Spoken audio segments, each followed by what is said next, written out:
Okay, again, just like I said after the game, very tough loss. I was extremely pleased with our team's effort.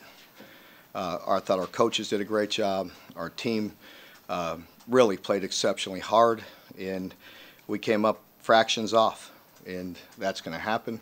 But I was proud of them and the work that they did and put us in a position to win the game. So on to the next one, and we're excited and ready to go for Tennessee.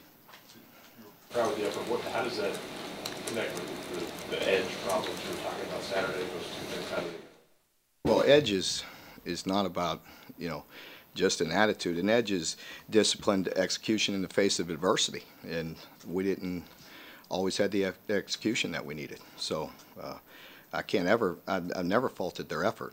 I don't know if there's a team in the country that's worked harder than us the last 7 weeks. Was that kind of an offense and defense side, the edge problem that you talked about? Yeah, I think just in a big moment, I talk about it all the time. Under extreme pressure, your habits are going to come straight to the surface, and we're getting better habits. We wouldn't be in this position, to win that game if we didn't do things right and didn't have a great attitude and effort. But with that disciplined execution in the face of adversity that I talk about being an edge. I mean, you talk about purposeful preparation. Our team did that. We were relentless in our preparation. Watch film. They got recovery. They got sleep. They did what they had to do. Exceptional energy. Again, cannot thank the fans enough. That's what it takes. That's an SEC football game at home against a quality opponent, and that's great energy. And our team had great energy. And then the last thing is fanatical focus, and that's all of it is part of the edge thing that I talk about. And the focus, in big moments, we missed a couple opportunities. You watch football, nobody's perfect. We gave ourselves a great opportunity to win that game. Our coaches did a great job. It was the exact right recipe to win.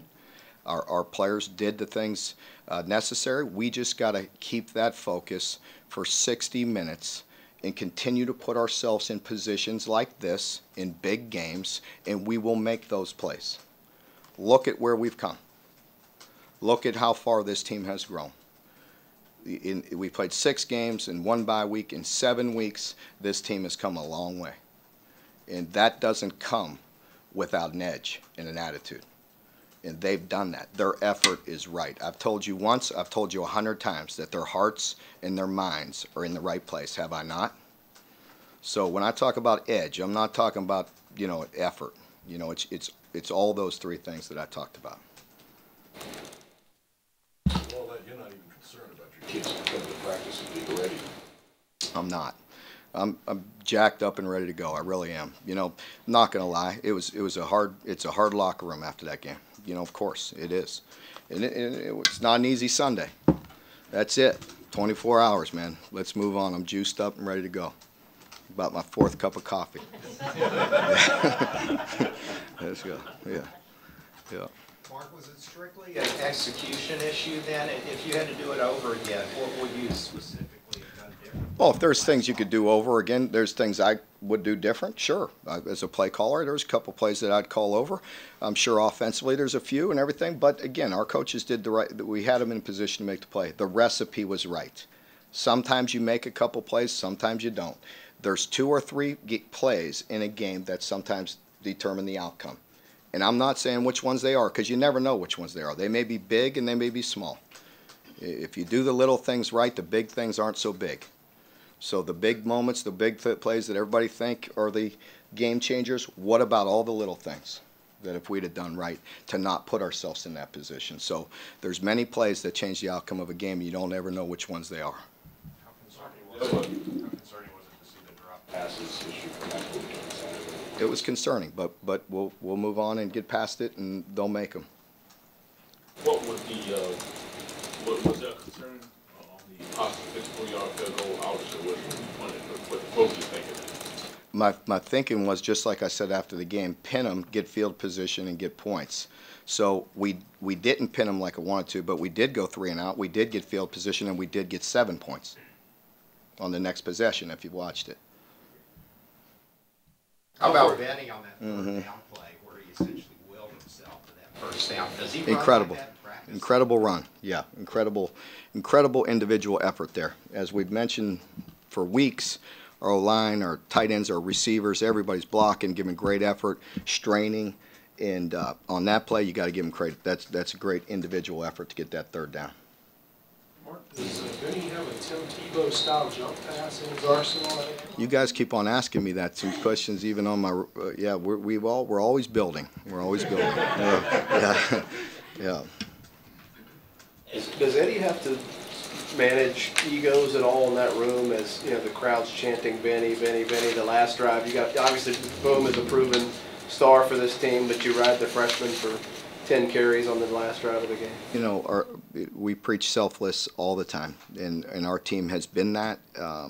We've grown so much, and we'll continue to do that. Is it always perfect for all those players? No.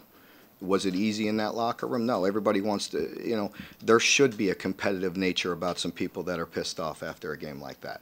Doesn't mean there's any issues. There's zero. Our team will not. I guarantee you they'll be ready to go, and they'll be ready to go to work today. If you're a competitive person, you want the ball. If you're a competitive, you know, person, you don't like to lose. And so we'll move on. But, yeah, it's always an issue. But, again, I see no problems, you know. Is that another one of the signs of how far you guys have come, that you've got one star and you can put in another at a position that you've got two guys that good that are... I do. I think it's a big sign of how far we've come, and I think it's also you see all kinds of little things like that, and you see it during the game. And there's games when maybe one side or the other is not playing well, or the other side needs to step up, but there's absolutely nothing but encouragement from each other, and we'll continue to do that. Mark, moving on to Tennessee. The end of the year was a lot of South Tennessee when the favorite member of the SEC East. And right now they seem to be solid, you know, a little bit. You know, what do you see in that? I see a very good team that's very talented. That you know, has been banged up, but they had the bye week, and they come back last week and played like they're capable of. And if you watch our league, you have a tendency to see some scores sometimes that you raise your eyebrows and you say, wow. But again, that's just the nature of the beast. I mean, we constantly beating up on each other, and you know, dog eats dog, right? And so everybody, it's brutal, and it's hard, and you get beat up, and you're not always going to play your best. You're not always going to play with that perfect edge. You got to try to win the game when you're not peaking, and sometimes you know, the score is not always indicative of your team. And so I see a very good team that's very well coached, that comes off a bye, had a big win last week, and is probably ready to play some very good football again. Yeah, it's an issue. He's a difference maker. He really is. He's a difference maker, huh? A win like Tennessee had, what does that do for a team's psyche in terms of, you know, even though it's a lesser opponent? Who's that? Tennessee. Last week's win? Yes. I'm sure coming off, well, I'm sure they were not very happy during their bye week, and they probably did exactly what we did and hit the reset button, got healed up and got focused and got ready to play, and they went out and played an exceptional game, and I wouldn't expect anything less. After the Missouri game, that a light finally came on for him and he started playing more physical and not thinking so much. Are you guys seeing that on film when you're watching these last two games? Yeah, we do. He certainly played his best game against Missouri. He did some things that, like a lot of us, could have played a little bit better on Saturday, but, you know, we'll continue to work. Yeah, I expect him back, I do. I think he turned his ankle. It's not a high ankle or anything major, so hopefully he'll be back here today or tomorrow. You saw it in its entirety on film. What kind of game was that by Jordan Jones Saturday? Very good game. You know, very productive game. He not perfect, but he plays with relentless passion and energy and effort, and you know, he has very good instincts, and he's very quick. So he's making some good plays. I think, you know, it's good to see Eli come in and spell him and play very good football as well, and continue to develop Eli, because he gives us good reps, And as he gets more physical and gets stronger, he's going to be an exceptional player as well. So I think we need to do that. I think with Courtney, we need to continue to possibly try to get Cash a couple series to give Courtney a rest. I know that worked well for us the week before at Missouri. And, you know, we need to do that. And that's a big part of it. This past week, you know, our recipe was right. And I'm not calling out any plays or any play, but we were right there but what happened was they ended up putting some pressure on us at the end of the game that we've been doing to people. And that comes with possession, time of possession, you know, and turnovers don't help with those or you know, and so when we were playing very good defense and the offense was doing extremely well, and I think we were getting ready to put the pressure back on them and had our opportunities to put the pressure back on them. And, you know, it didn't happen. And the defense went back out there, and that stress and that pressure in those plays add up. And you know, down the stretch, that's where, again, we need to do a better job of playing guys in tight ball games and continue to trust and develop and bring some other guys along. Mark, scouting Tennessee, are there any particular players or positions that caught your attention that really?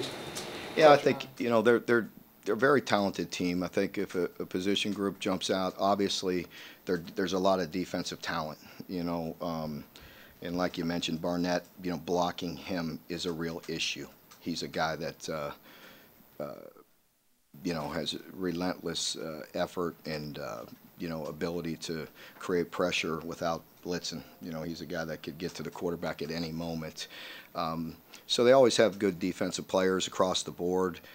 Offensively, same thing. Their backs are extremely talented. Of course, their quarterback is a dual threat guy that puts a lot of pressure on you. And I really think they've got some guys that can hurt you at wide receiver. Mark, it's another 12 o'clock early kickoff game.